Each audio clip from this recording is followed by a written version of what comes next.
Pessoal, vou dar agora mais uma aula da monitoria de metabolismo. Então agora a gente vai falar um pouquinho da fisiologia da tireoide. Hoje eu tô um pouquinho lenta, tô com sono já, tá tarde, estudei o dia inteiro. Então eu já adianto e peço desculpa para vocês se eu estiver um pouco confusa, um pouco redundante, mas eu tô com o raciocínio mais lentificado mesmo. Para quem tá assistindo aqui a primeira aula, eu sou a monitora Valesca Legoff. E hoje a gente vai falar de tireoide, tá bom? Que é o tema da próxima aula de LMF de vocês. Então, a tireoide, ela é essa glândulazinha aqui. Ela tem uma estrutura anatômica muito básica. Ela é composta basicamente por dois lobos. E essa região aqui, que é o istmo, que basicamente só tem a função de separar um lobo do outro, tá? É o lobo direito, o lobo esquerdo. E em algumas pessoas tem também esse lobo aqui, que é um lobo acessório, não tem nenhuma repercussão clínica ter ou não esse lobo. E ele é chamado de lobo piramidal. Então, de estrutura anatômica é basicamente isso. O que a gente pode falar mais em relação à anatomia são as relações anatômicas, porque a tireoide está intimamente ligada com a traqueia. Então, ela tem uma relação muito íntima com a nossa via respiratória. E isso tem várias repercussões clínicas, como consequências de uma cirurgia, por exemplo, tá? Ou de um crescimento exacerbado dessa glândula, podendo, por exemplo, comprimir algum nervo, que a gente vai ver isso ainda ali na frente, comprimindo ou lesando esse nervo mesmo, né? Então, tem várias repercussões clínicas essa proximidade com as estruturas de via respiratória. Por exemplo, a epiglote, as cordas vocais, vocês vão ver ainda. Outra relação anatômica importante e que confunde muito são essas 4 glândulas que têm aderidas à tireoide. Em algumas pessoas são 3 glândulas, mas no geral é 4, que são as paratireoides, ou seja, elas são outras glândulas, não faz parte da tireoide, é outra glândula, produz outro tipo de hormônio, tá? E cuidado para não confundir, porque a tireoide produz os hormônios T3 e T4, responsáveis pelo metabolismo, mas produz também a calcitonina, responsável pelo metabolismo ósseo, especificamente o metabolismo do cálcio e sua regulação ali com o metabolismo do osso. Já as paratireoides, que são essas glândulazinhas de trás, elas são responsáveis por produzir o paratormônio, que também é responsável pelo metabolismo do cálcio e consequente metabolismo ósseo. E eles atuam de forma antagônica, eles fazem um equilíbrio, tá? O paratormônio faz uma coisa e a calcitonina da tireoide faz outra. Mas o que importa aqui mais para o nosso módulo é a produção de T3 e T4. Então, a gente vai focar mais nisso, tá? Então, a tireoide tem uma função, assim, no metabolismo central do corpo, com a produção desses hormônios T3 e T4, que também são chamados de hormônios tireoidianos. Fugi um pouco agora falando aqui de fisiologia, porque eu empolgo. Mas voltando para a parte anatômica, as relações anatômicas. Então, a tireoide, ela tá perto aqui do osso ióide, aqui é a visão anterior, né? Então, tem o osso ióide, a cartilagem tireoidea, a cartilagem cricóidea, o ligamento cricóideo, a traqueia, né? Aqui é um anel traqueal, por exemplo. Aqui um ligamento cricotraqueal. E na visão posterior, a gente consegue ver ainda essa cartilagem tireoidea, a epiglote, a cartilagem cricóidea. Lembrando que essa cartilagem tireoide, ela pode ser visível a olho nu quando a gente olha para um homem. Geralmente o homem tem o pomo de Adão, né? O pomo de Adão é isso daqui. Deixa eu até abrir uma visão 3D, ó. Tá vendo essa proeminência? Deixa eu botar a pele aqui do paciente. Cadê aqui, ó? Ó, na pele, essa proeminência vista aqui é a cartilagem tireoide, tá? É isso aqui, essa proeminência que você vê no pescoço de alguns homens. Então, aqui fica fácil ver a posição anatômica da tireoide, né? Ela tá logo abaixo aqui do pomo de Adão e um pouco, bem na porção inicial da traqueia. Na visão posterior, como eu já falei, ela tem as glândulas paratireoides, a epiglote, que é responsável pela abertura e fechamento ali da via aérea, né, da via respiratória. É a epiglote que abre e fecha para impedir que alimentos caiam na nossa porção respiratória. Fecha para isso, né, e abre para a passagem do ar para a gente conseguir respirar. Existe um nervo aqui que nerva ela, que é o nervo laríngeo. Agora eu tô na dúvida se é o laríngeo recorrente. Eu acho, a gente vai ver aqui na frente, que enfim, que quando ele é lesado, ele pode bloquear a abertura. E aí o paciente fica sem passagem de ar. E aí tem que fazer uma cricostomia, que é a abertura aqui, ó, um corte nessa cartilagem cricóidea para o paciente conseguir respirar. Porque por aqui não vai, entendeu? Deixa eu até mostrar aqui uma visão de cima, pra vocês terem uma noção melhor.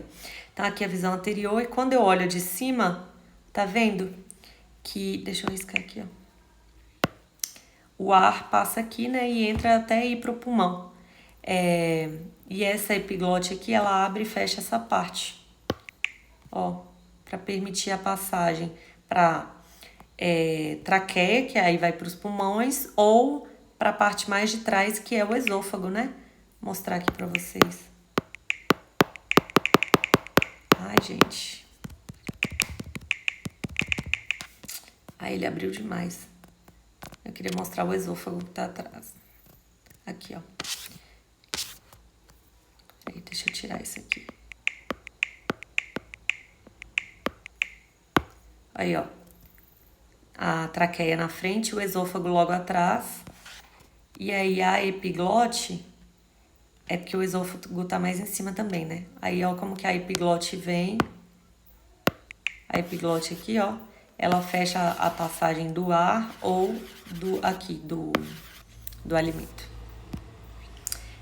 Enfim, ó, eu falei que hoje eu tava meio avoada, eu tô mudando de assunto muito fácil.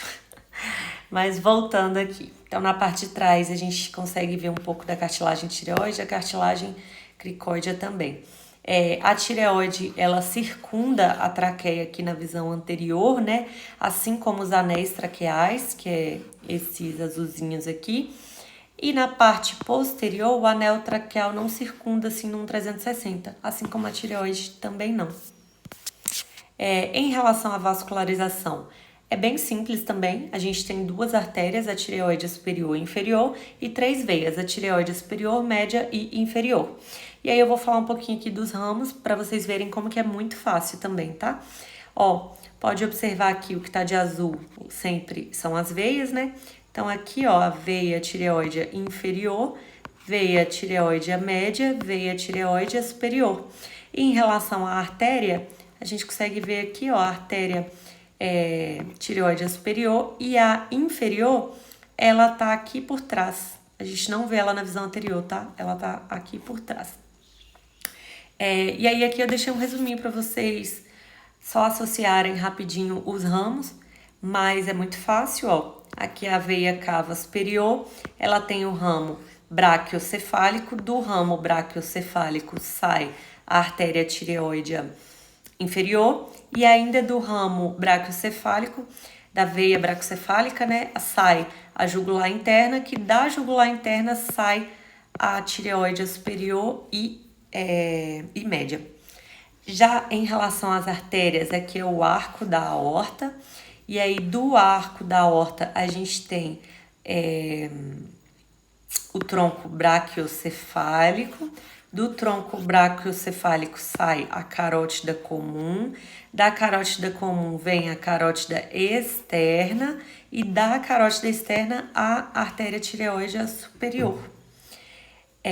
Em relação à tireoide inferior, ela tá aqui atrás, não vai dar para ver muito bem, mas também é um ramo, dá para ver um pouco aqui, ó, é um ramo do braquiocefálico, aqui tá o braquiocefálico, do braquiocefálico a subclávia, aqui, ó, e aí da subclávia tem a artéria tireocervical aqui, e da tireocervical tem a artéria tireoide inferior aqui na parte de trás da tireoide, tá? Em relação à inervação, aí aqui tem essa importância que eu falei para vocês, como eu botei aqui é um tema muito frequente nas provas de residência, saber isso aqui que eu grifei para vocês, tá? Que o nervo laríngeo superior, que é esse nervo aqui, ele é responsável pelo timbre da voz, enquanto o laríngeo recorrente, que é esse daqui, ele é responsável pela abertura e fechamento das cordas vocais. E se a gente seguir aqui o ramo, fica fácil de ver isso, ó. Observe como que esse nervo aqui, laríngeo superior, ele tá vindo, ó, e tá inervando as cordas vocais. Enquanto o laríngeo recorrente, ele sobe aqui, ó, até a epiglote. Então, ele é responsável pela abertura e fechamento aqui da epiglote, tá? Para você ficar fácil vocês lembrarem também, ter cuidado para não confundir, a gente tende a achar que o que está aqui em cima é o superior e o que está embaixo é o inferior. Mas nesse caso não tem inferior, tá? No lugar de inferior você associa que o de baixo é o recorrente e o de cima realmente é o superior. E eles são nervos laríngeos, tá? O nome não é tireoide, é nervo laríngeo. Por conta dessa íntima relação ali com a laringe também, essa proximidade, né? Inerva também a laringe. Além disso, esses dois nervos são ramos do nervo vago, e essa inervação da tireoide ela é simpática e parasimpática, porém o estímulo da secreção dos hormônios é através dos gânglios cervicais do sistema nervoso simpático, tá? Os gânglios cervicais superiores, médios e inferiores. Agora, em relação à histologia. Eu já tinha gravado essa aula, só que eu tinha achado que ficou ruim. Aí eu fui e tô regravando. Aí por isso que ela já tá arriscada. Mas enfim, em relação à anatomia microscópica, falando um pouquinho agora da histologia, observe como que a tireoide ela é composta por várias bolinhas, ela tem esse aspecto irregular, ó como que nessa imagem dá pra ver melhor. Esse aspecto irregular é porque ela tem várias bolinhas nela, tá? Cada bolinha dessa é um coloide. E o coloide, ele é composto por células foliculares, que são essas células aqui. Então, as células, elas se organizam formando um círculo, uma bola mesmo, 3D, é uma bola assim, ó. Elas formam um círculo e aí dentro desse círculo tem o coloide,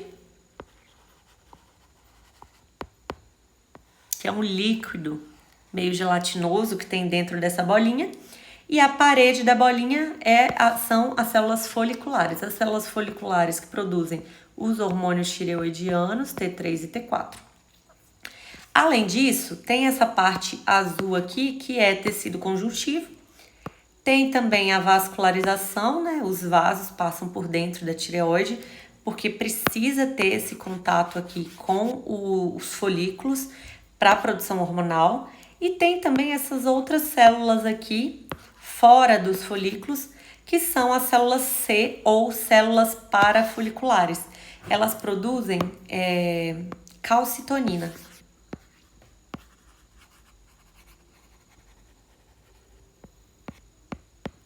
Então, observem como que a histologia da tireoide é muito simples. A gente só precisa saber que existem dois tipos de célula, ou é célula folicular ou é célula C. As células foliculares formam os folículos e as células C produzem calcitonina. Além disso, é legal vocês saberem que toda vez que falar de hormônios tireoidianos, eu tô falando só de T3 e T4, tá? Apesar da calcitonina ser produzida pela tireoide, ela não entra nessa nomenclatura de hormônios tireoidianos. Quando eu falo hormônios tireoidianos, eu tô falando só de T3 e T4, que é o que a gente mais vai focar aqui nesse módulo, porque estamos falando de metabolismo e a função T3 e T4 é a regulação metabólica do corpo todo. Já a calcitonina tem uma função mais focada ali no osso. Então aqui eu trouxe para vocês essa outra imagem que mostra o folículo. O folículo é essa bolinha, né? E aqui é uma imagem meio 2D, assim, para vocês conseguirem ter uma noção melhor do que é um folículo. E aí dentro do folículo, lembrando que tem o coloide e as células foliculares ao redor. Aqui, uma imagem microscópica. A gente consegue ver como que na realidade parece muito com o desenho, né? O desenho esquematiza bem como que é realmente o tecido da tireoide. Então, isso daqui é o coloide. Eu vou explicar ainda lá na frente, vocês vão ver que ele é o responsável por armazenar o T3 e o T4, ele fica guardado aqui dentro. As células foliculares, elas estão sempre ao redor, porque elas que formam a parede dessa piscininha, né? Ó, se não tivesse essa parede, o líquido ia ficar solto, né? Ia vazar em tudo. Tem que ter essa parede aí de contenção, no caso, que são as células foliculares. Então, observe como que as células foliculares estão sempre circundando a piscininha, ó. Sempre aqui, ó, circundando, tá?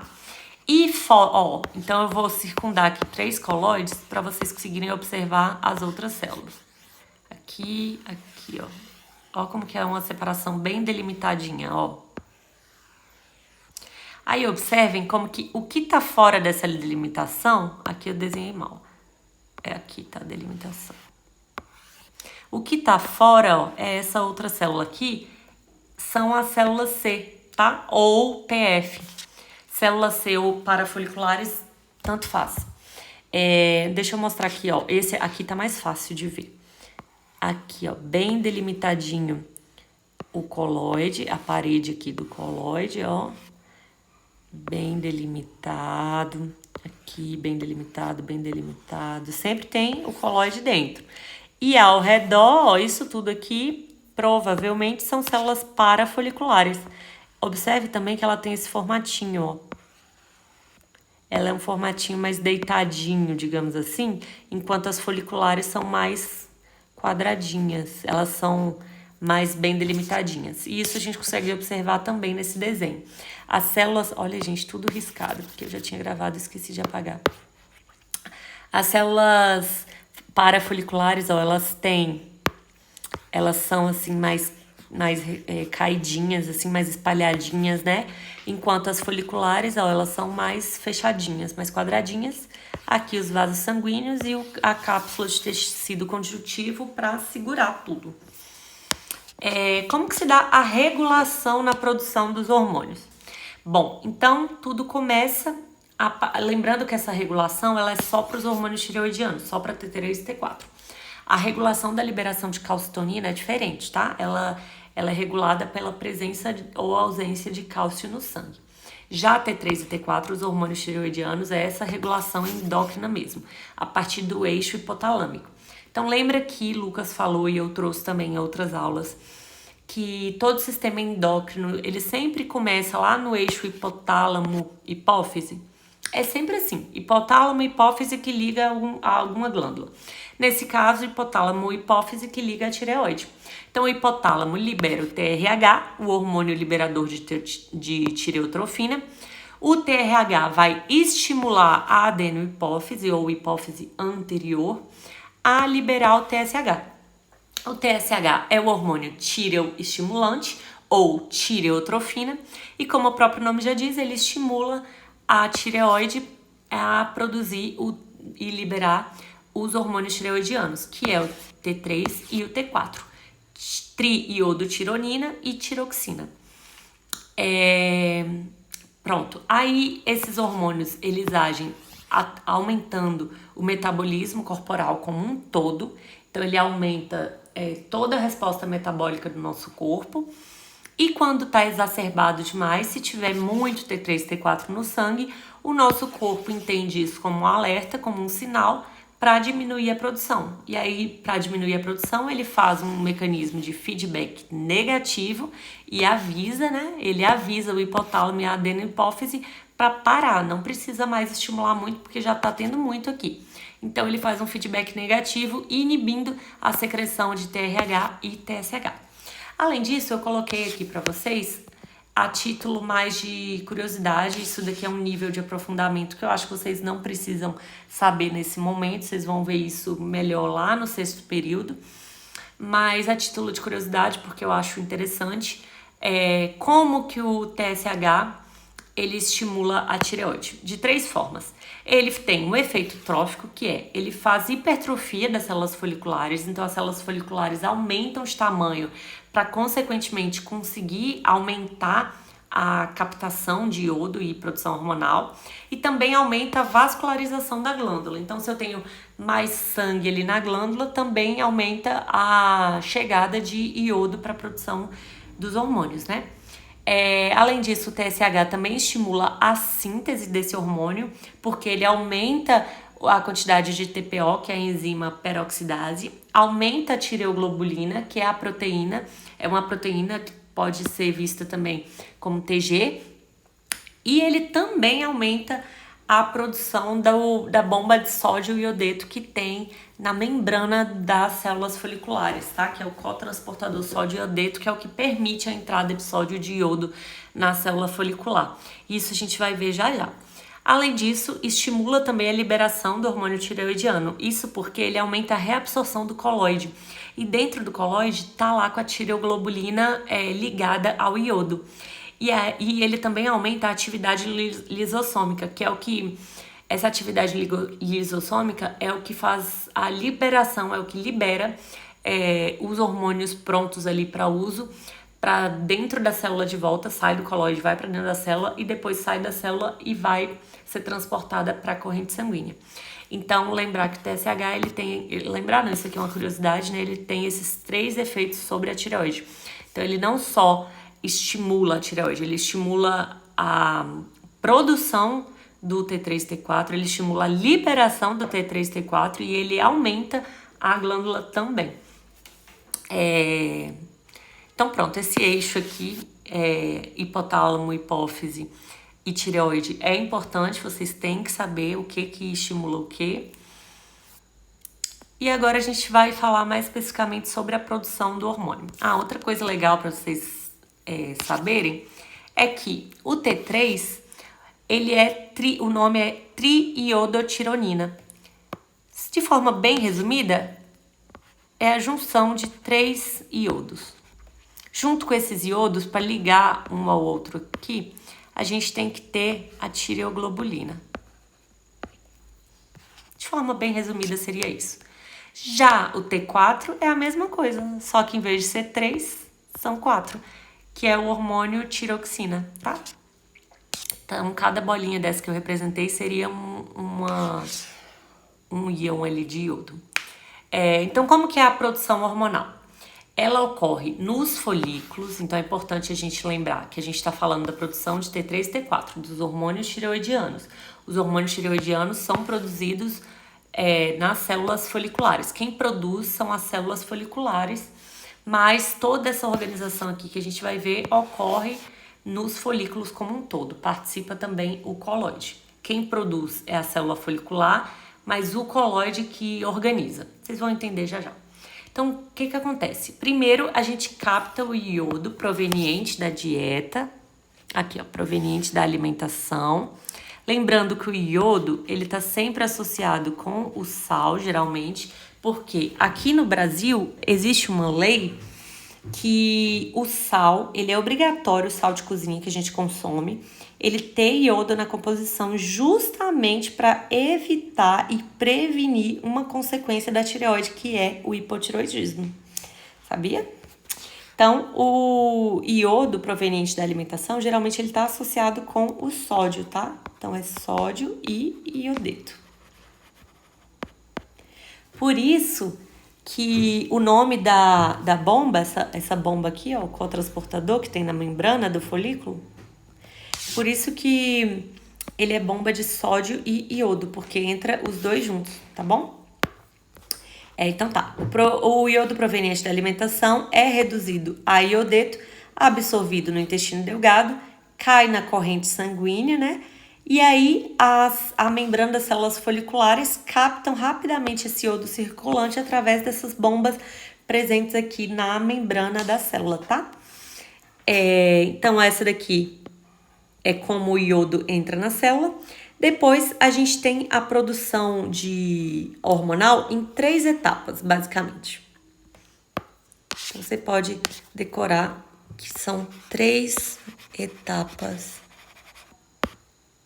de produção hormonal. Eu vou explicar aqui mais de 3 etapas, mas para síntese hormonal especificamente, são 3. Que é o quê? O iodo, então, entrou na célula através da bomba sódio-iodeto, né? Quando ele entrar, ele vai ser oxidado. Primeira etapa, oxidação. Então, quando ele entrar, ele vai ser combinado com o peróxido de hidrogênio, H2O2, para ser oxidado. Aí, ele é oxidado e se transforma em iodo orgânico. A proteína tireoglobulina, que foi sintetizada também previamente pelos folículos, é lançada no coloide e o iodo orgânico também é lançado no coloide. E ali o coloide vai agir como um estoque de hormônios tireoidianos. Lembra que eu falei que é a piscininha? É a piscininha que está ali guardando os hormônios tireoidianos. Tá. Aí o que acontece logo depois, quando cai no coloide? Ocorre a iodação dos resíduos de tirosina da tireoglobulina. Que é isso? O iodo orgânico, ele vai se ligar, esse iodo orgânico aqui, ele vai se ligar a essa proteína tireoglobulina, mas ele não se liga sozinho, ele depende de uma enzima, que é a peroxidase, também conhecida como enzima TPO.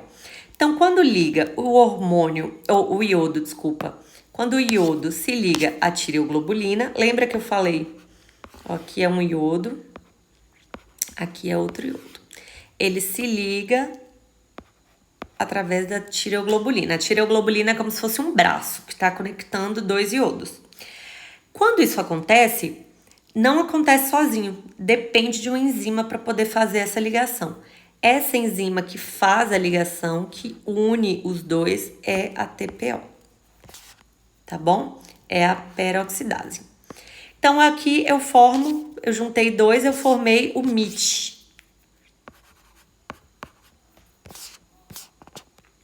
Aliás, MIT é um só, é o mono. Monoiodotirosina é o MIT e eu formo o DIT também. O DIT que é esse dois aqui. Pronto. A partir desses dois aqui vai acontecer o acoplamento das iodotironinas. Percebam que quando eu tenho isso aqui, ó, peraí. Quando eu tenho só um monoiodo e quando eu tenho só dois de iodo, eu tô falando de tirosina, tá? Quando eu começo a unir eles, então, ó, deixa eu botar bem pequenininho aqui.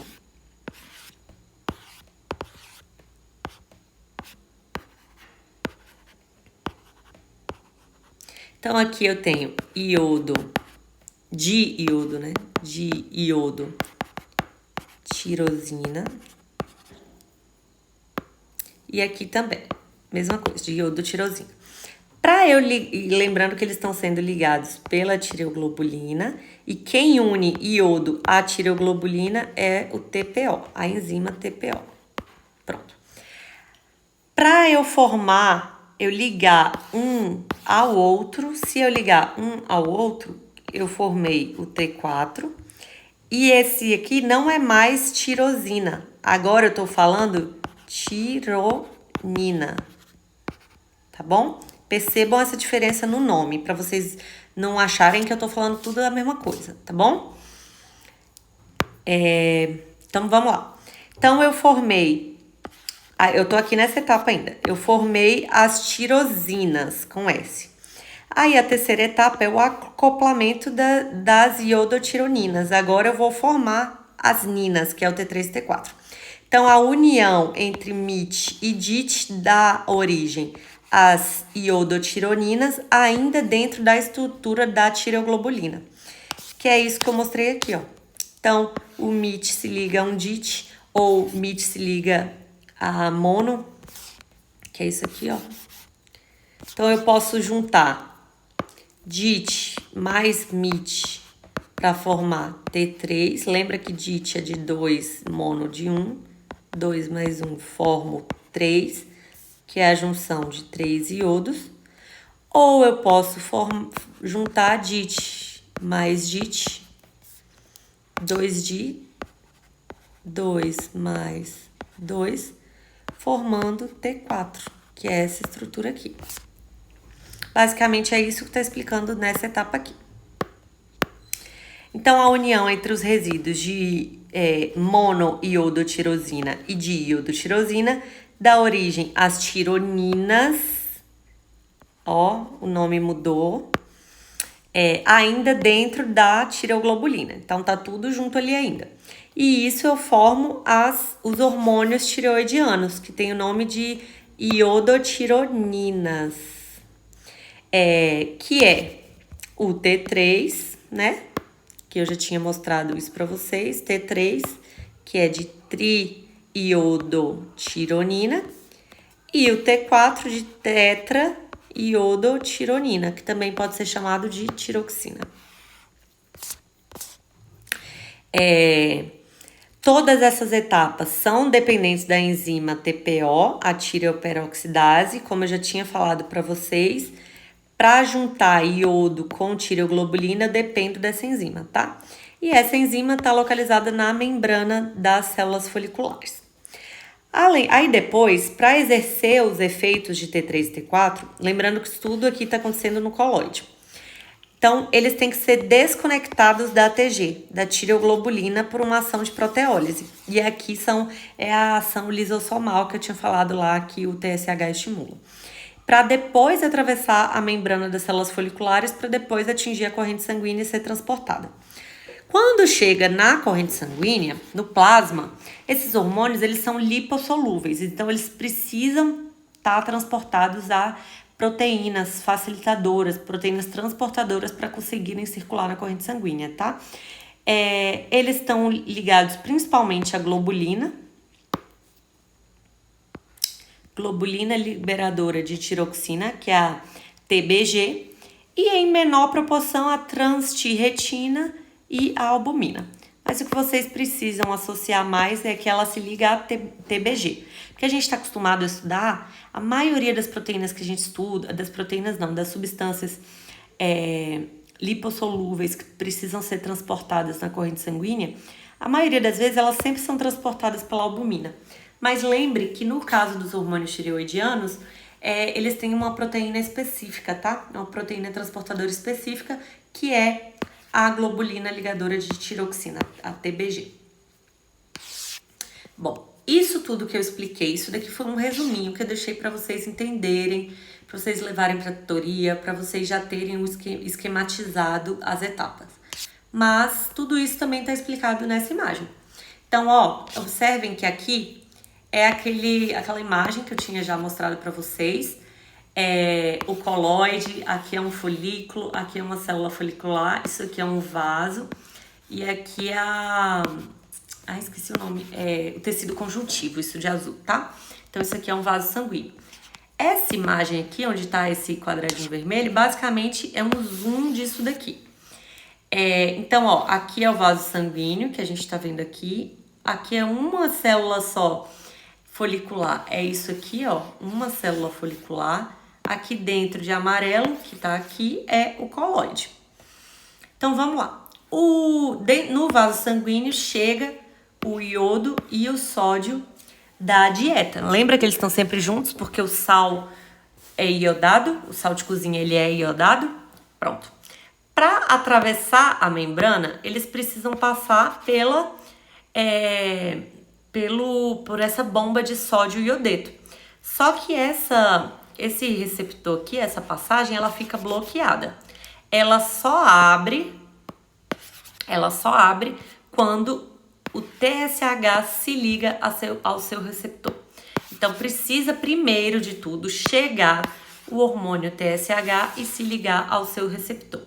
Quando ele se liga, ele abre esse canal aqui, esse canal de sódio e iodeto. E aí permite a entrada de sódio e de iodeto.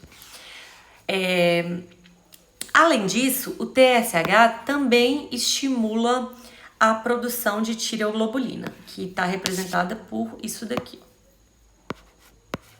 Essa estrutura aqui é a tireoglobulina. Pronto.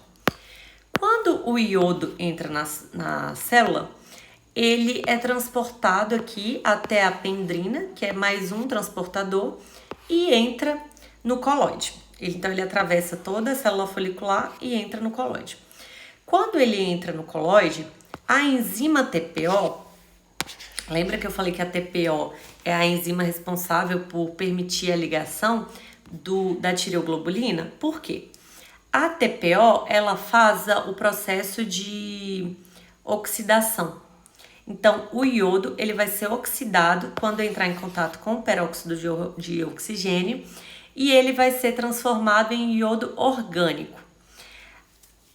Essa organificação, ele precisa ser um iodo orgânico para conseguir se ligar à tireoglobulina. E aí chega nesse processo chamado organificação. Se ele precisa estar orgânico, ser um iodo orgânico para se ligar à tireoglobulina, isso explica o porquê que a ligação só ocorre através da enzima TPO, porque a enzima TPO vai permitir essa organificação, entendeu? E aí, o que é a organificação? Quando começa a juntar. Então, eu começo, era só uma tireoglobulina, tá vendo? Aí, eu juntei, ó o iodozinho aqui onde tá. Eu adicionei iodo na tireoglobulina. Então, aqui eu adicionei 2 iodos, por isso que eu chamei de DIT. Isso aqui é uma tireoglobulina. E nessa tireoglobulina aqui, eu adicionei só um iodo, por isso que eu chamo de MIT. E aí, vamos para a terceira etapa.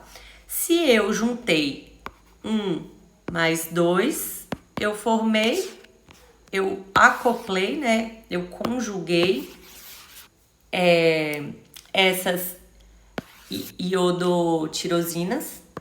Então, eu fiz o acoplamento e formei T3. Então, eu formei, aqui eu acho que é outro iodo, tá? Tá vermelhinho, mas é aqui 1, 2 e 3. Então, eu tenho 3 iodos. Observe que eles ainda estão ligados à tireoglobulina, que é toda essa estrutura aqui, ó. O iodo é só o roxinho. E se eu junto 4 iodos, ó, 1, 2, 3, 4, a tireoglobulina, eu formo T4. Basicamente isso, é bem simples. Pronto. Isso tudo, observem que está acontecendo onde? Coloide. Tá? Tá acontecendo no coloide. Pronto. Aconteceu isso daqui, agora o T3 e T4 fica armazenado aqui no coloide, até ele precisar ser usado. Quando ele precisa ser usado, o nosso corpo joga para a corrente sanguínea. Como?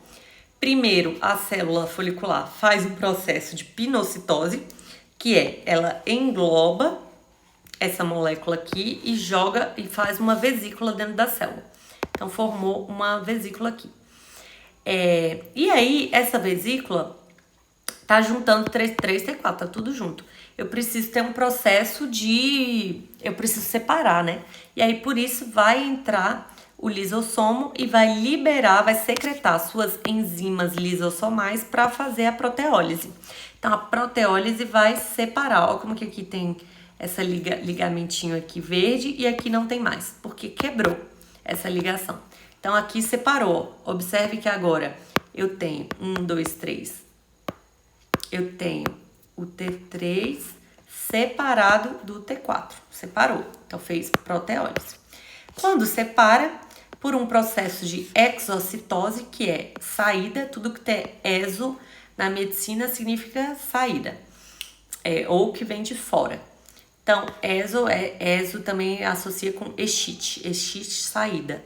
Então, tá mandando para fora, e aí manda para fora, só que quando cai na corrente sanguínea, lembra que esses hormônios são lipossolúveis, então eles não conseguem ser transportados na corrente sanguínea, eles dependem de um transportador. Nesse caso, o transportador está sendo o TBG, que é a proteína plasmática transportadora dos hormônios tireoidianos. Quando chega lá nas células para cumprir a sua função, aí eles se desprendem da TG e entram normalmente nas células, porque as células têm membrana bicamada fosfolipídica, né? Então, por esses hormônios serem lipossolúveis, eles conseguem atravessar de forma permeável, né? Eles têm permeabilidade de membrana fácil e não dependem mais do TBG. Então, o TBG é uma proteína plasmática, só fica ali na corrente sanguínea mesmo. Então, aqui é a atuação hormonal. Existe um problema. E aí eu preciso da desiodação periférica para resolver esse problema, que esse problema é o metabolismo mesmo, a função biológica dos hormônios tireoidianos. Então, o que acontece? A tireoide, quando ela é estimulada pelo TSH, ela produz T3 e T4, só que é uma produção muito mais de T4. E o T4, ele é um hormônio biologicamente inativo. Então, o T3 é o que realmente cumpre a sua função. Isto é o T3 que se liga ao seu receptor e faz a função de aumentar o metabolismo ali corporal. Então, o T3 é o hormônio ativo. Já o T4, ele é a forma inativa. Qual é o problema disso? A tireoide produz muito mais T4 e pouquíssimo T3. T4 é em maior quantidade. E aí, o que precisa acontecer? T3 é a forma 20 vezes mais potente que o T4. Para resolver esse problema, o corpo criou enzimas chamadas desiodases.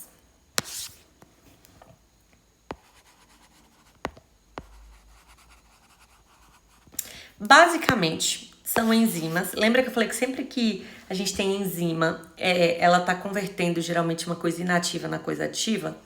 As enzimas desiodases pegam o T4 e ativa ele em T3. Então, desiodases convertem T4 em T3. E aí, esse mecanismo de desiodação ocorre na periferia, porque não está acontecendo aqui, está acontecendo já lá na célula periférica para cumprir a função, né? Na hora de cumprir a função.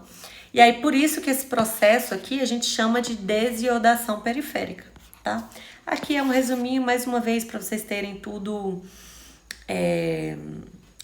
explicadinho, tá? Então, pronto. E aí, o problema foi resolvido. O T3 vai cumprir a sua função. Outra coisa que vocês podem associar também é o T3, já que ele é a forma ativa, imagina se se a tireoide já produzisse a forma ativa e jogasse no nosso corpo. Ia sair ativando tudo ao mesmo tempo, ia sair aumentando o metabolismo de tudo, acelerando tudo, todas as reações químicas, as reações metabólicas do nosso corpo iam estar super aceleradas, tudo acontecendo de forma muito intensa. Não pode, é um perigo. Ia dar um caso de tireotoxicose, de intoxicação por hormônios tireoidianos, tá? Então, por isso que o nosso corpo é inteligente. Ele primeiro produz T4 e as células captam esse T4 só na hora que estiver precisando usar. Que aí as enzimas desiodases vão fazer a desiodação periférica para transformar ele em T3 na forma ativa e aí sim cumprir a sua função, tá bom? Então, lembra que tem essa etapa também. Deixa eu ver onde que tá falando aqui, que é a forma ativa. Aqui, o T3 é a forma ativa. Então, produz mais T4, só que T3 que é o ativo. E qual é a função dos hormônios tireoidianos? Então, bom, como eu já falei, a tireoide é uma fábrica de aceleração. Então, a gente sempre tem que associar que os hormônios tireoidianos aceleram tudo. Então, se tô com alta no hormônio tireoidiano, um quadro de hipertireoidismo, todas as nossas funções estão aceleradas. Se eu tô num quadro de hipotireoidismo, todas as nossas funções metabólicas estão diminuídas. Então, o T3 e o T4, eles agem diretamente no núcleo da célula. Ele vai lá no núcleo da célula, altera a transcrição genética das células, de uma forma que essa transcrição genética passe a aumentar a síntese proteica. Então, a célula começa a produzir mais proteína. Lembrando que enzimas são proteínas e as reações químicas acontecem a partir de enzimas. Então, para cumprir qualquer função do nosso corpo, a gente precisa de proteínas. Além disso, aumenta também o metabolismo da célula como um todo, aumenta também o metabolismo do sistema nervoso central, age de forma direta com os beta-receptores. Lembrando que beta-receptores são os receptores adrenérgicos. Lembra que a gente falei brevemente disso lá na aula das adrenais? Então, os beta-receptores são os receptores adrenérgicos, ou seja, receptores de adrenalina. Adrenalina. A adrenalina é o hormônio neurotransmissor liberado do sistema nervoso simpático, que é o de luta ou fuga. Luta, fuga, perigo, situações de alerta, lembra? Então, tudo isso acontece se eu tiver com o T3 e T4 muito aumentado. Aí aqui esse esqueminha foi basicamente para ilustrar para vocês que o T3, que é a forma ativa, por isso que eu botei assim uma estrelinha, e o T4 é mais inativo. Na corrente sanguínea tem mais T4 e pouquinho T3. Eles têm a função de, carregar a bateria do nosso corpo, né? E, eu botei aqui tentando representar todos os sistemas e esses raiozinhos para representar o aumento de energia, porque eles aumentam o metabolismo como um todo. E aí, quando uma célula está precisando, aqui eu botei o exemplo de uma célula de músculo esquelético, se ele está precisando de energia, ele capta o T4, a forma inativa, capta, e aí aqui dentro existem as desiodases específicas, existem, se eu não me engano, 3 ou 4 tipos de desiodase, tá? Então tem desiodase específica do sistema nervoso central, específica do músculo, ela capta o T4, a enzima desiodase converte na sua forma ativa em o T3, é o T3 que vai se ligar ao seu receptor específico, entrando no núcleo da célula para alterar a transcrição genética e aumentar a síntese proteica. Aumentando a síntese proteica, eu também consigo aumentar ali as respostas da célula como um todo. Então aqui eu botei outros exemplos, como que o cérebro, os rins e o fígado usam os hormônios tireoidianos. O T3, que é o que tem disponível, a forma ativa, ele vai mais para órgãos-alvo, porque ele já está ativo, então ele é mais potente. Então ele vai para os órgãos que mais precisam ali de metabolismo, órgãos altamente metabólicos, que é o exemplo do cérebro, os rins e o fígado. Agora aqui eu botei o exemplo do outro hormônio produzido pela tireoide, mas que não é chamado de hormônios tireoidianos, que é a calcitonina. Lembra que eu tinha falado que também tem ele, apesar de não ser o foco desse módulo? Então, a calcitonina é produzida pelas células C da tireoide, que também pode ser chamado de células parafoliculares, que são essas aqui, que estão no contorno, junto ali do tecido conjuntivo, né? Aqui está o coloide, ao redor do coloide é sempre as células foliculares formando um folículo, e ao redor aqui, onde não é folículo, é sempre as parafoliculares. Aqui a gente, nessa imagem, dá para ver também, o vermelhinho, os vasos sanguíneos. Então, vamos lá. O que acontece? Lembra que eu falei também que a calcitonina, ela age de forma antagônica, vou pôr aqui um símbolo diferente, de forma antagônica ao paratormônio, PTH. Por que de forma antagônica? Porque ambos esses hormônios participam do metabolismo do osso. Como? A calcitonina, vou falar primeiro da calcitonina. Ela é liberada quando eu tenho um aumento de cálcio no sangue. Por quê? Se eu tô com uma hipercalcemia, por exemplo, aumento de cálcio no plasma, aumento acima dos valores de referência, acima dos valores normais, conhecido como hipercalcemia. Então tá muito alto aqui no meu sangue. O que a tireoide faz? Ela reconhece, aí as células parafoliculares ou células C reconhecem e liberam calcitonina para tentar equilibrar isso, para tentar equilibrar essa hipercalcemia. Então, o que a calcitonina faz? Ela pega o cálcio que está no sangue, tira do sangue e joga para o osso. Então, a calcitonina estimula os osteoblastos. O que são osteoblastos, Valesca? São as células do osso responsáveis por amadurecer o osso? É por calcificar o osso. Então, se eu estou jogando cálcio para dentro do osso, eu estou calcificando o osso. É uma forma de fortalecer o meu osso, né? Deixar ele mais forte.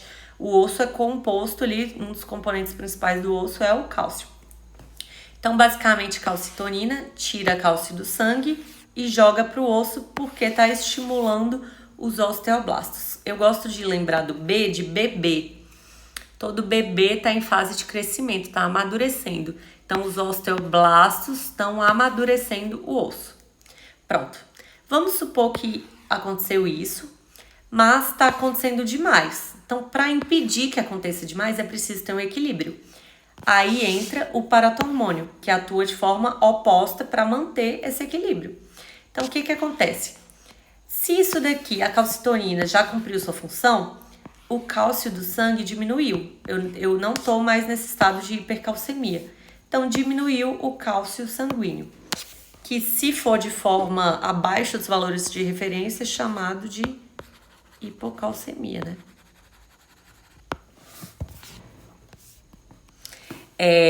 Então, quando os níveis de cálcio no sangue, cálcio sérico, estão diminuídos, as paratireoides, que são aquelas glândulas localizadas na visão posterior da tireoide, cuidado para não confundir, não é tireoide, é outra glândula, elas liberam o hormônio paratormônio. O que o paratormônio faz? Ao contrário da calcitonina, tira o cálcio do osso e joga para dentro do sangue.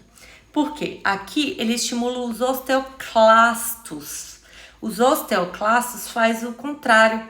Em vez dele amadurecer o osso, ele degrada o osso. Ele descalcifica o osso. Então, os osteoclastos, eles tiram o cálcio do osso, descalcifica e joga o cálcio do osso para a corrente sanguínea. Isso acontece para manter o equilíbrio e também para ter uma reciclagem do nosso osso. O nosso osso, ele tem um prazo, né? As células envelhecem. Então, o nosso osso, ele também envelhece. Quando ele começa a envelhecer, os osteoclastos fazem a reciclagem do osso. Eles degradam para poder tirar o cálcio velho. O cálcio que não está mais cumprindo função, ele tira do osso para os osteoblastos conseguirem repor essa matriz óssea nova. Então, o osteoclasto é o osso velho e o osteoblasto o osso novo, digamos assim. Osteoclastos também é uma célula óssea. Então, se eu puder resumir aqui para vocês, a calcitonina estimula os osteoblastos a fazer a calcificação óssea. Então, a calcitonina diminui os níveis de cálcio sérico, enquanto o paratormônio aumenta os níveis de cálcio sérico, porque tira do osso e joga no sangue.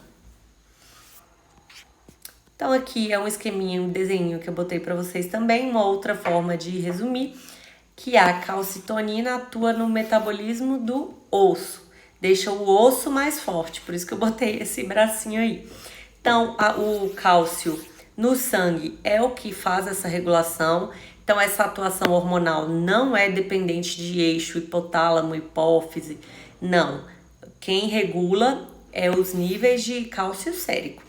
Então, a calcitonina pega o cálcio... A calcitonina pega o cálcio do sangue, joga para dentro do osso, porque está estimulando o osteoblasto. E a calcitonina inibe a ação dos osteoclastos de tirar o cálcio do osso e jogar no sangue, tá?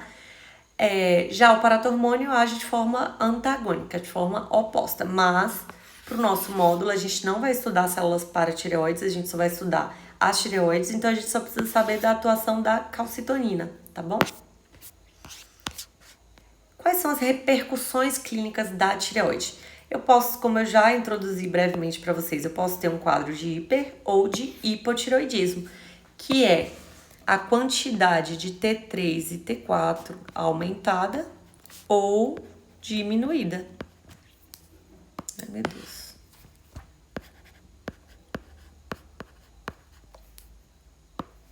Então, se é um hipertireoidismo, como eu falei, lembra que T3 e T4 tudo fica acelerado? Então, numa pessoa com hipertireoidismo, ela vai ter uma taquicardia, que é o que a gente chama de batimentos cardíacos acelerados. Ela vai ter diarreia, evacuações frequentes, porque vai aumentar o peristaltismo. Ela vai ter uma perda de peso discreta, vai ter agitação, insônia. O paciente se sente com muita energia, ele está sempre muito agitado, mas o paciente está sempre cansado porque não consegue dormir. Pode ter retração palpebral e proptose, que isso daqui já são sinais, não são sintomas, sinais clínicos. Como tratamento, a gente usa os sintomáticos, como por exemplo, propranolol, que é um beta-bloqueador. Beta-bloqueador lembra que os receptores adrenérgicos agem, tem o receptor beta. Beta-bloqueador bloqueia o receptor adrenérgico beta. Então, vai diminuir esses sintomas de batimento cardíaco acelerado. Diminui a agitação, tremor. Esse paciente também tem tremores finos, tá? Então, diminui esses sintomas.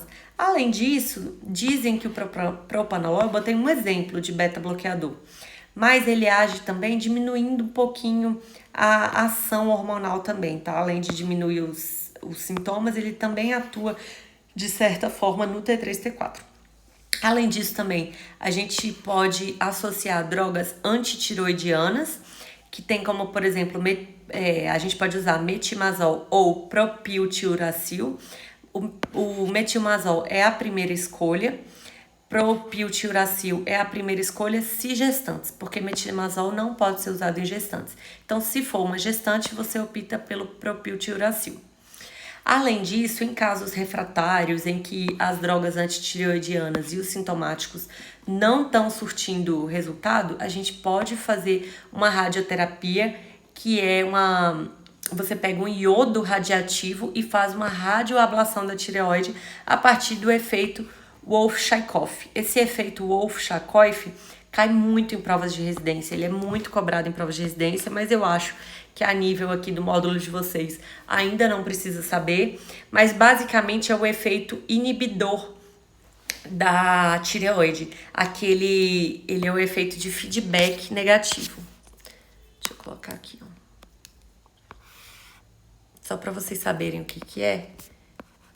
Ai, gente, minha caneta tá falhando. Para vocês associarem de forma resumida, que ele é um feedback negativo. Que é isso? Eu dou iodo para o paciente. Uai, Valesca, mas iodo vai aumentar T3 e T4. Nesse caso, eu vou dar iodo na intenção da tireoide entender que já tem muito iodo e fazer um feedback negativo, diminuindo a produção de T3 e T4, entendeu? É um mecanismo regulatório. E aí esse processo a gente chama de radioablação, porque eu vou fazer uma ablação da tireoide. E em casos ainda mais refratários, mais graves, em que está tendo ali compressão nervosa, que está atrapalhando a via aérea, a via respiratória, casos bem graves mesmo, eu posso indicar a ressecção cirúrgica, que se chama tireoidectomia, que é a retirada total ou parcial da tireoide. Além disso, eu não falei das causas, né? O hipertireoidismo pode ser causado pela doença de Graves, que é a principal causa, é uma doença autoimune. Ela também pode ser chamada de bócio difuso tóxico. Outro nome, outra forma que você pode ver na literatura. Essa é a principal causa do hipertireoidismo. Mas existem outras causas também menos conhecidas, que é o exemplo do bócio multinodular tóxico ou do adenoma tóxico de Plummer. E outra repercussão clínica é o hipotireoidismo, que é tudo o oposto. Então aqui eu vou ter diminuição do T3 e T4 abaixo dos níveis normais, tá? E ela é causada principalmente pelo tireoidite de Hashimoto, é a principal causa de hipotireoidismo no Brasil, porém no mundo, no resto do mundo, é o bócio endêmico, que é mais comum em locais com deficiência de iodo. Por que no Brasil não é o bócio endêmico? Porque no Brasil a gente tem a suplementação de iodo obrigatória associada ao sal de cozinha. Então, o sal de cozinha no Brasil é iodado, mas em outros lugares do mundo não são. E aí acaba ocasionando o bócio endêmico, que é uma causa de hipotireoidismo, causada por deficiência de iodo. E aí, como a gente não tem esse problema no Brasil, já teve, não tem mais desde a instituição dessa lei, que obriga o iodo no sal. Então, desde então, o bálsamo endêmico não é mais a principal causa e passou a ser a tireoidite de Hashimoto, que é também uma doença autoimune. Outra causa de hipotireoidismo seria pós-radioterapia da doença de Graves.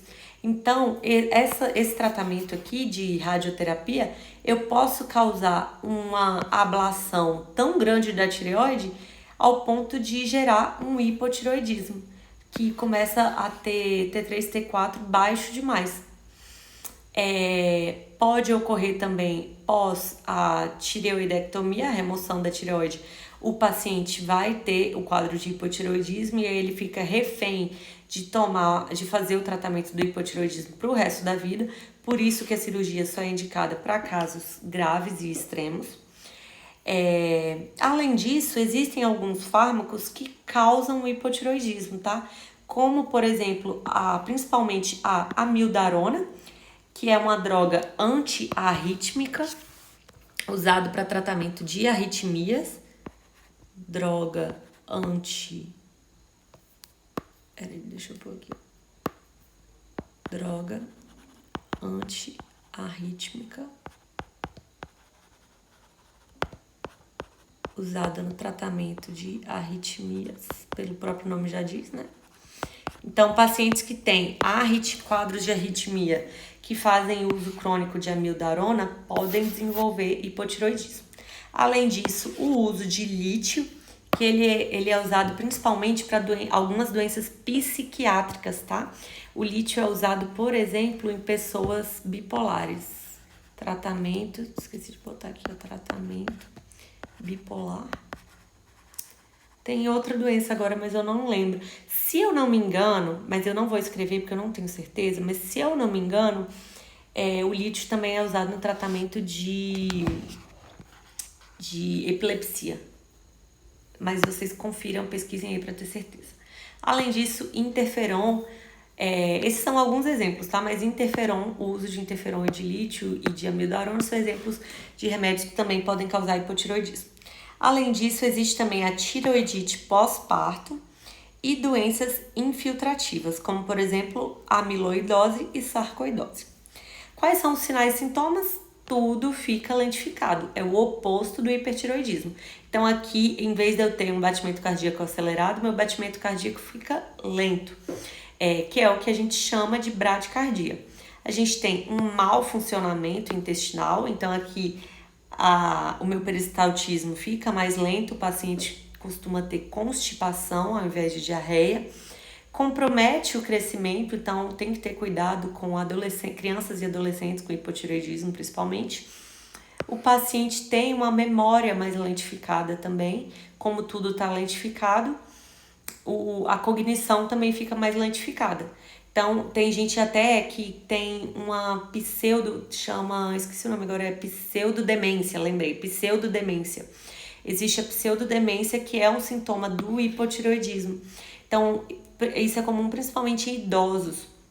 Às vezes o idoso ele começa a ter uma falha de memória, uma redução de memória, a cognição dele tá mais lentificada porque ele tá com hipotireoidismo, só que aí o médico, as pessoas, os familiares não investigam o hipotireoidismo, nem suspeita, porque acha que é uma demência, que é natural da idade, do envelhecimento, e muitas vezes não é, muitas vezes é um hipotireoidismo ali mascarado. Então, todo paciente idoso que cursa com redução da memória, a cognição ali, uma lentificação da cognição, é muito importante você pedir os exames laboratoriais TSH, T3 e T4, tá bom? Geralmente a gente pede só o T4 livre. Por que a gente pede só o T4 livre? Deixa eu ver se vocês prestaram atenção na aula. Porque o T4 é o que fica solto lá, é o que a tireoide mais produz. Lembra que o T3 é a forma ativa, ela só é transformada em T3 na hora que a célula usa? Então é o T4 livre na corrente sanguínea que fica ali solto, que mostra ali, que realmente mostra pra gente o nível de produção da tireoide. Então a gente pede T4 e pede o TSH para avaliar se não é um problema ali central também. Então, eu acabei falando dos exames laboratoriais para investigar hipo ou hipertireoidismo, tá? Além disso, a gente pode ter também um cansaço, dor muscular, que a gente chama de mialgia, dor nas articulações, que é o que a gente chama de artralgia, sonolência, porque tá tudo lentificado, então você acaba ficando ali com mais sono também. E ganho de peso. Então, ganho de peso que é meio polêmico. Tem muita gente que engorda, é gordo e bota a culpa no hipotireoidismo. Mas o hipotireoidismo, apesar das pessoas acharem que ele deixa a pessoa obesa, gorda, tem gente que acha que o hipotireoidismo faz a pessoa engordar. Mas não, esse aumento de peso, ele tá mais relacionado, ele é bem pouquinho e ele tá mais relacionado com esse metabolismo mais lentificado. E não porque o hipotireoidismo em si faz o tecido adiposo crescer, que é como muita gente acha, tá? Então, na realidade, é um pouco ganho de peso, cerca de 2 a 6 quilos. Tem gente que tá pesando 200 quilos, ali obesidade mórbida e põe a culpa no hipotireoidismo. Mas o hipotireoidismo engorda pouco. Além disso, causa também excesso de colesterol, que são os quadros de dislipidemia, que a gente vai ter uma aula para discutir as dislipidemias ainda quando a gente abordar tecido adiposo. Por estar tudo lentificado, acaba gerando uma depressão também. Lembra que o T3 e T4 ele tem relação ali com o sistema nervoso simpático, é o sistema nervoso simpático que estimula a liberação. Então, os hormônios adrenérgicos, os hormônios estimulatórios, eles estão consequentemente mais inibidos, porque não tô tendo T3 e T4 ali para estimular. Então, a pessoa acaba tendo uma deficiência desses hormônios. E aí, por exemplo, serotonina, noradrenalina, dopamina. E aí, por isso, acaba causando depressão. Além disso, as repercussões dermatológicas, a gente tem uma pele mais seca, espessa, grossa e levemente amarelada. E isso ocorre porque tem um acúmulo de mucopolissacarídeos, então acumula colesterol e acumula polissacarídeos também na pele da paciente, por isso que fica uma pele mais grossa, espessa e amarelada. A gente tem rarefação de pelos, que é o que tem o sinal clínico de Madarose, que é bem específico de hipotireoidismo, que é falha de pelos na sobrancelha e nos cílios. E o mixedema é a face típica do paciente com tireoidite de Hashimoto, do hipotireoidismo, tá? Que é uma face cheia de acúmulo de mucopolissacarídeos. Depois eu vou adicionar aqui uma foto para vocês. E o tratamento é feito com levotiroxina. A gente usa geralmente 1,6 microgramas por quilo por dia de manhã em jejum. A levotiroxina nada mais é do que o T4. É um hormônio, o hormônio tireoidiano sintético, tá? Então é isso. Agora vamos revisar um pouquinho. E aí, como é que funciona o eixo de liberação? O que o hipotálamo libera? Isso que ele liberou estimulou o quê? Isso que estimulou, liberou quem? Estimulou quem? Quais são as células que produziram qual hormônio? Qual a função desses hormônios? Além disso, cálcio no sangue estimula quais células a liberar qual hormônio? Que estimula o que acontecer? E esse hormônio também inibe qual célula a liberar qual hormônio que ajuda a formar o quê? E isso aumenta ou diminui a porcentagem do que no sangue? Isso daqui vocês têm que saber, tá? Isso daqui é o que eu já falei na aula de hoje e é o que eu botei a respostinha aqui para vocês terem isso resumidinho. Mais uma vez, eu falo isso toda aula. No meu Canva, eu boto esses símbolos aqui, ó, mais, menos e setinhas. Esses símbolos, na hora que eu salvo em PDF, eles não ficam salvos. Eles não vêm no PDF, né? Então, basicamente, vocês têm que preencher aqui, ó. Vocês preencham para conseguir revisar o que cada um faz. Então, o hipotálamo vai lá e libera, né, o TRH. O TRH estimula a adenohipófise. A adenohipófise libera hormônio tireoestimulante, que estimula a tireoide. O que da tireoide? Os folículos da tireoide, especificamente as células foliculares, que elas aumentam a produção de T3 e T4. T3 e T4 aumenta o metabolismo, aumenta a produção de ATP, aumenta a liberação de CO2, como consequência aumenta a taxa metabólica basal. E, deixa eu ver, aumento de cálcio no sangue estimula as células parafoliculares a liberarem calcitonina. A calcitonina estimula os osteoblastos e inibe os osteoclastos. Inibe os osteoclastos, inibir os osteoclastos diminui a produção de paratormônio e isso faz com que aumente a formação óssea. Se eu aumentei a formação óssea, eu aumentei a quantidade de cálcio no osso.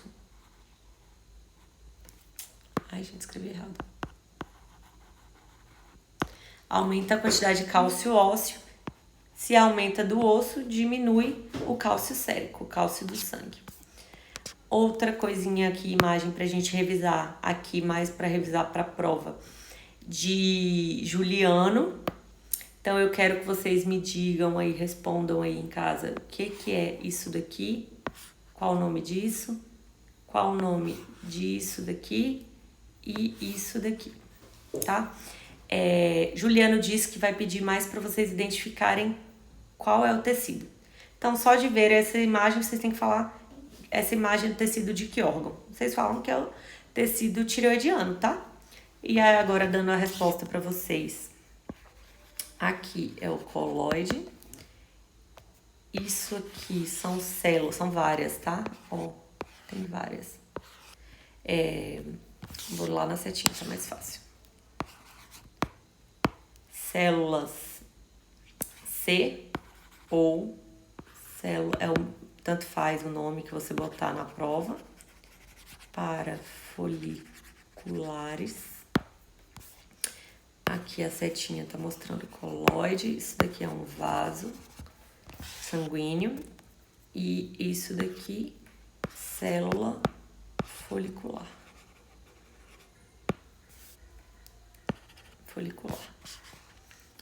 Isso tudo aqui é o folículo. Aqui é outra imagem para vocês treinarem.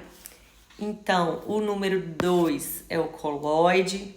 Essa seta aqui tá apontando para a célula folicular. Esse círculo aqui tá apontando para o coloide. Essa seta para uma célula folicular. Número 2, mais uma vez, no coloide. Eu falei aqui coloide? Isso aqui é folículo. Acho que eu falei errado. Não lembro mais o que eu falei. Isso aqui, tudo isso circulado é um folículo. O número 2 é essa piscininha aqui dentro, é o coloide. E onde essa setinha tá apontando é a célula folicular, tá? E esse número 3, ó, você consegue ver bonitinho uma veia. Então, um vaso, né?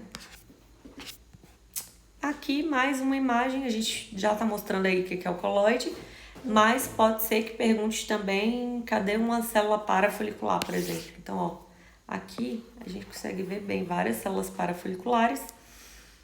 Aqui a demarcação da célula folicular e a parede do folículo aqui é um folículo, né? Que eu desenhei.